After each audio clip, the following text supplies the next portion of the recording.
and still I rise. And I rise to explain why I did what I did. And I did it with intentionality. The president indicated that he had a mandate. I said to the president, you do not have a mandate to cut Medicaid. I have constituents who need Medicaid. They will suffer and some will die if they don't get Medicaid.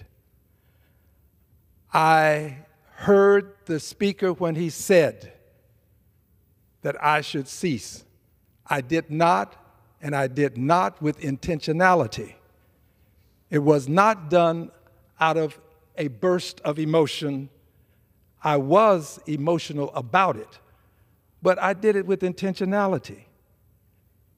I think that on some questions of conscience, you have to be willing to suffer the consequences. And I have said I will.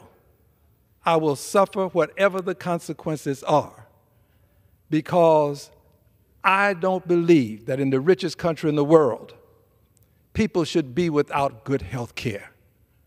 I stood up for my constituents then. I'm standing up for my constituents now. I am grateful to Mr. McGovern for what he has said.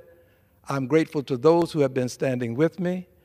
But I will tell you, I appreciate you. No anger. The officers who escorted me out, they were kind to me. I don't blame the speaker for anything. Friends, I would do it again. I have to be candid with you. I'm not trying to in some way insult you. This is a matter of principle. This is a matter of conscience. There are people suffering in this country because they don't have health care. I'll close with this.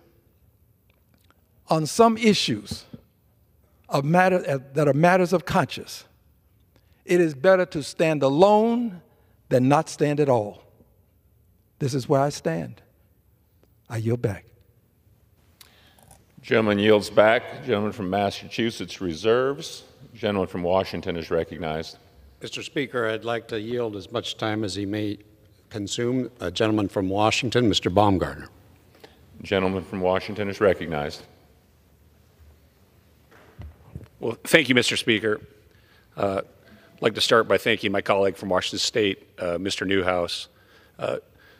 Donald Trump is not the Republican president. He's the American president. And what happened last night was beneath the dignity of the House and beneath the dignity of the American people. And I say that as someone who is new to this body. I'd also like to point out how it was perceived and how it may have been interpreted. As you know, each member of the House receives a guest ticket, and I decided to give my guest ticket, the first one that I would have for this kind of occasion, to a teacher from Eastern Washington with the goal of inspiring an interest in civics and public service in that next generation of young people. In fact, we ran a competition for students to nominate their teacher. And the winning teacher that came had never been to Washington, D.C. before, had never been to the halls of Congress, and was so excited that she was here to watch this. And I have no idea what her political beliefs were. No idea whether she's Republican or Democrat or independent.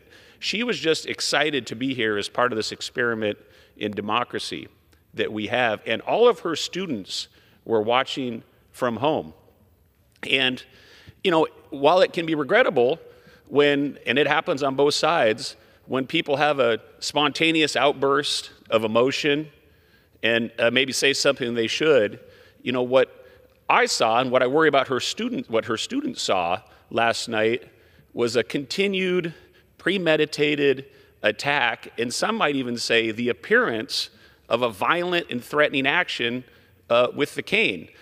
And so that may have not been the intent, but I worry that those students and what I saw as I watched was a scene that was beneath the dignity of this House, beneath the dignity of the American people, and certainly beneath the dignity of our president. And so At some point, America cannot continue on this slide towards continual partisan fighting and all of the divisiveness. We all need to do better, including myself, I think every member of this body. So let's join together on this.